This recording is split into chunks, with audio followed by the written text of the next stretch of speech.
right, y'all, it's Mikey T, the movie star, and it looks like we're back at it. It's crazy.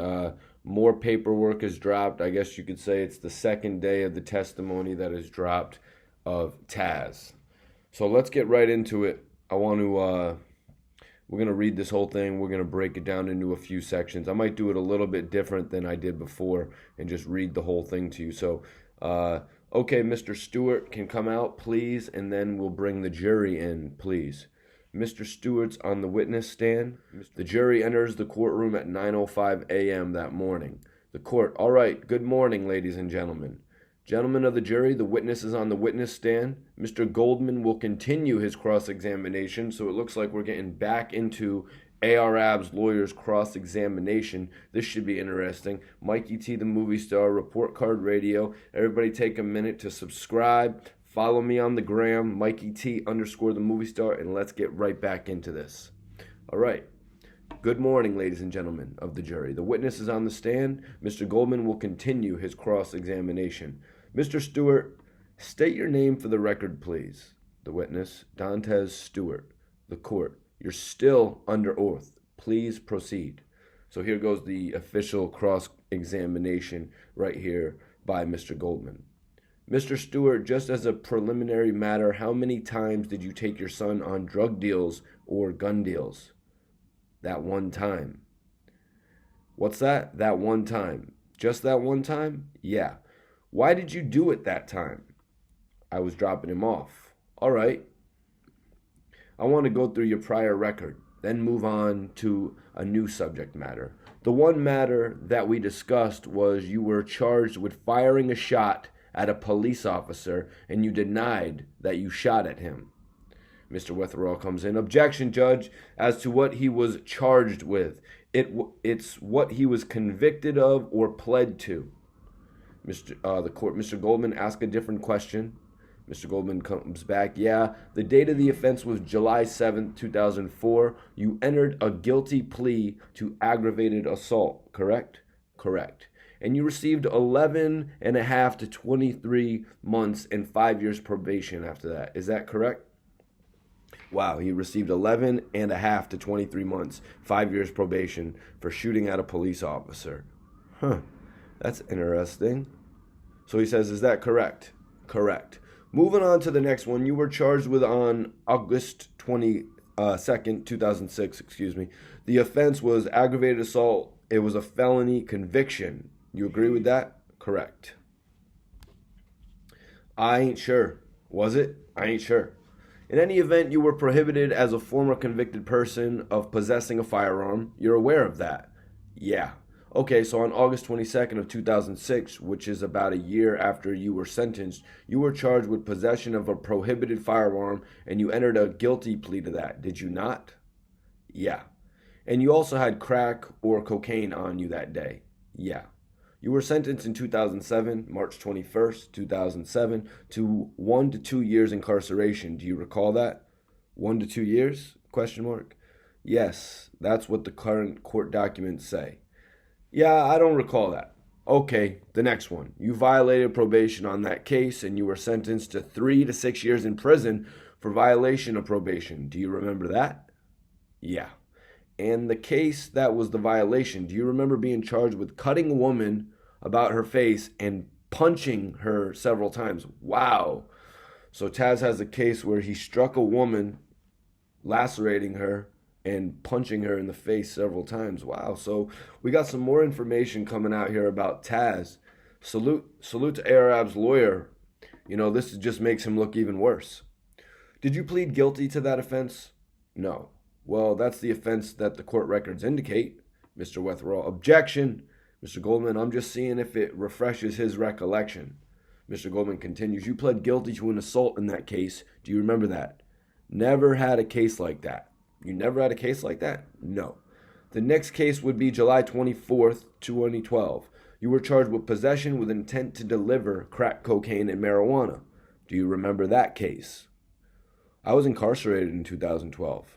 Right, but the date of the offense was July 31st, 2011. On July 24th, 2012, you were sentenced to 6 to 23 months in prison for a crack and marijuana offense. Do you remember that? Yes.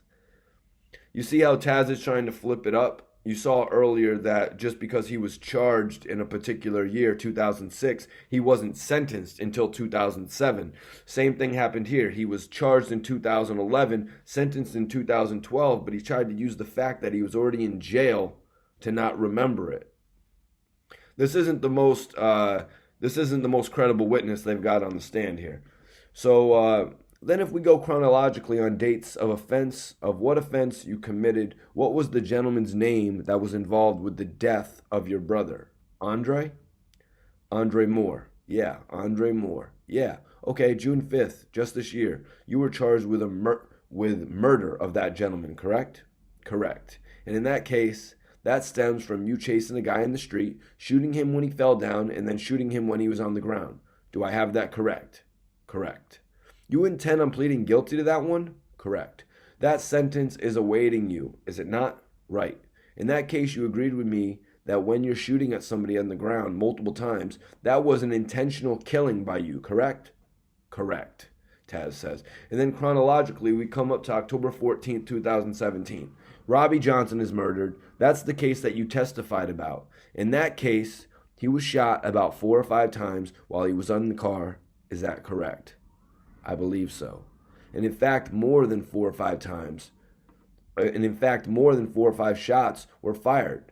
There's other bullet holes in the car. You know that because it's in the complaint that charged you, correct? Correct. That incident where you got this other gentleman to team up with you, that was an intentional killing, was it not? Yeah. And in Pennsylvania, you're aware that an intentional killing, one who intends to kill another person, is first-degree murder. You know that, correct? Yeah, correct.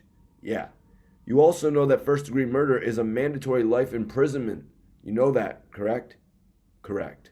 But just last month, even after your admission to us that you intentionally tried to kill him, the prosecutor let you plead to third-degree murder rather than first-degree murder, correct? Correct. In third-degree murder, the penalty maximum is 10 years to 20 years in prison, correct? And so for taking the hitman with you, giving him a gun, driving him there, setting it up, and recruiting him, you're only facing, in that case, 10 to 20 years, correct? I'm not sure. Well, third-degree murder is 10 to 20. Mr. Wetherall comes in. That's not true, Your Honor. Mr. Goldman, it is. The court overruled. The question is third-degree murder 10 to 20 years? Do you know that? The witness, yes. The court, next question. Mr. Goldman, thank you. Mr. Goldman continues, that's a pretty sweet deal, isn't it? So we look at this whole situation here. It really clarifies yesterday's as to when Taz went to go meet up with ARAB. And ARAB put him in this position of asking him to go do something. Taz obviously was already going through another case. He was obviously already had another pending assault, a hit that he did. So he was more likely to do this Robbie Johnson hit. It's crazy. It's really crazy. That's a pretty sweet deal, isn't it? I believe so. Yeah. Yeah, and you expect when it comes to the guy that you gunned down in the street that you're going to plead guilty to you and you pumped bullets in him. You expect you're going to get third-degree murder in that case also, don't you? I don't know. I just pled guilty. Pardon me? I don't know. I just pled guilty to my actions. You pled guilty to your actions? Right. So you're telling us right now you don't know whether or not that was a plea to first-degree or third-degree murder? Yeah, I'm not sure. In any event, from what we have here, on kind of like what's on your platter, Robbie Johnson murder, you could have gotten mandatory life. They let you plead to third-degree murder. The victim with the first name Andre, what you say is an intentional killing, you're not exactly sure what they're going to give you, correct? Correct. Do you remember the homicide detective sat down? Do you remember the homicide detective sat down with you in July of 2017? Oh, this is getting good right now. Yeah, he told you that you had 2 other bodies on you. Do you remember? Do you know what that means? That you killed 2 other people? Objection from Mr. Wetherall. The court overruled. Mr. Goldman, do you remember that? Yeah. Something about killing 2 people at a trap house. What's a trap house? A house where people sell drugs out of. On Produce Street? On Prod Street? Do I have it right or do I have it wrong? Wrong. What's the name of the street? Pratt. Crack Street? Pratt. Crack, Pratt, P. I'm sorry, Pratt Street. Okay, do you intend on pleading guilty to those? I'm not charged with those. Pardon me? I'm not charged with those homicides. Not yet. Objection. There's been comments made the entire time. You can bring it out on redirect. Overruled. Mr. Goldman continues, up until now, the plea that was taken probably in the courtroom and your decision, you decided to cooperate in this case in October of this year, correct? Just recently? Correct. In addition to the state murder cases, you were charged out of October 19th, 2017 with sale of a gun and crack cocaine to the CH that we heard on the video yesterday. CH, I think they mean CI, confidential informant. Correct? Correct. And in that case, you know that you could get, just for that case alone, 15 years in the federal jail, correct? I ain't sure. I don't know. Well, we'll go over the transcript then. The detective told you that, and the agent told you that. Did they not? Did they not? I didn't hear you. I'm sorry. I didn't hear you. I'm sorry. I don't understand. I did not hear you. Okay, I'll come around it in a different way then. So in this meeting, and if you don't recall it, I'll be glad to go. We have a transcript of the discussion at a meeting with the Special Agent Simpson. And yesterday there was a task force officer that I asked his age of, Gary Stevens. He was at that. We have a transcript of it. So anything that you don't remember, I'll be glad to pull the transcript and see if I can refresh your recollection, okay? Do you remember the officer tried to get you to flip, to cooperate back in July of 2018? You got a transcript? I'm sorry. Do you have a transcript, Taz asks. I sure do. Can you read it to me? It's 30 pages. Oh, well, I don't remember. Okay, do you remember that in trying to get you to flip, they told you that in regards to just the gun and the drug case alone, the federal case, and this is a quote, them saying this to you, the gun itself can give you 15 years in federal prison, and that's just for one gun. Do you remember that? Yeah. Okay. Do you remember them saying that, in fact, we've got another gun on you in this case, and you can get 15 years for that also? Do you remember that? Yeah. And then in the quote on the transcript that they said to you is, there's a second gun involved in this case. The gun on you when the cops chased you into the house. Mr. Wetherall, could I ask you for a page number of the transcript? Page 8, transcript, July 26, 2018. Mr. Wetherall, do you have the Bates stamp, please? Mr. Goldman, no, I don't. I can take the time to get it. Ask your next question. And the agent and the police officers, in trying to get you to cooperate with them, says the gun matches the murder. And that gun could get you 15 years. Do you remember that? Not them words. I don't remember that. Do you want me to read it, or words to the effect? Do you remember them telling you you could get 15 years on each gun? Correct? Correct about what? That I can get 15 years for each gun? When they're trying to get you to flip, they're outlining what you're facing. That's what I'm going over right now. Yeah? They told you you could get 15 years on each gun. Correct? Yeah. And then they talked to you about the Robbie Johnson murder. And they said that you are charged in the state with that and you're facing life imprisonment. Their quote and what they said to you is, life in the state is life. Do you remember that? Yeah. And they continued. They told you that they also knew that you were involved in a shootout inside a trap house on Pratt Street, that murder, and they told you your DNA will match from the shootout on Pratt Street. Do you remember that? Yeah, I remember. And they then said to you, you have one homicide charge, which is the Johnson murder. And the homicide detective says, I know about the other two. Do you remember that? Yeah. Do you remember him then saying to you, I'm telling you, if you get convicted of Robbie Johnson's murder, you're going to get life. Do you remember that? Yeah. But you're only getting 10 to 20 now, correct? Mr. Wetherall, objection, Judge. The witness, incorrect. Mr. Wetherall, I just wanted to be clear, that's not the law in Pennsylvania. Murder 3 is not 10 to 20. Mr. Goldman asked, what is it? It's 20 to 40. For the purpose of this, the court cross-examined the witness. Go ahead. You have to redirect. Mr. Goldman continues, do you remember the agents then saying to you, there's wiggle room here if you cooperate in the federal system? Do you remember that? Taz says yes. Do you remember the agent saying to you, there's a possibility if you cooperate, all will be lumped together in the federal system? Do you remember that? Yeah. Mr. Goldman continues. Going to page 11 of the transcript. Same date, the judge asks. Same transcript? Yes, sir. And this is coming from Agent Simpson. The other thing too, man, is that it's not too often that you get a prosecutor on our side, the federal side, and a prosecutor is like in your murder case. That's the state case. They're willing to work together, and they're willing to make this work for you. It continues 2 lines down, but the fact is that everybody is willing to bring this in on federal, our federal case, let you help yourself on it, and let you get out from under that life in prison. Do you remember him telling you that? Yeah. Do you remember the task force officer, Gary Stevens? How old are you now? 32? Yeah. Do you remember Officer Gary Stevens says, if you cooperate, you'll be my age when you get out. Do you remember that? Yeah. Agent Stevens says he's 42 yesterday. Agent Stevens says you'll get out when you're his age. You acknowledge that, correct? I ain't sure. You remember him saying that. You cooperate, you'll be out by my age. Do you remember that? That was his words. Question mark. Yeah, I just read it. I don't remember him saying that. But if it's in the transcript, evidently that's what he said.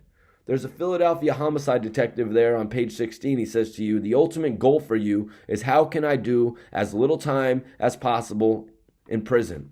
All right, that's the opportunity we're presenting to you. Do you remember the Philly homicide guy saying that to you?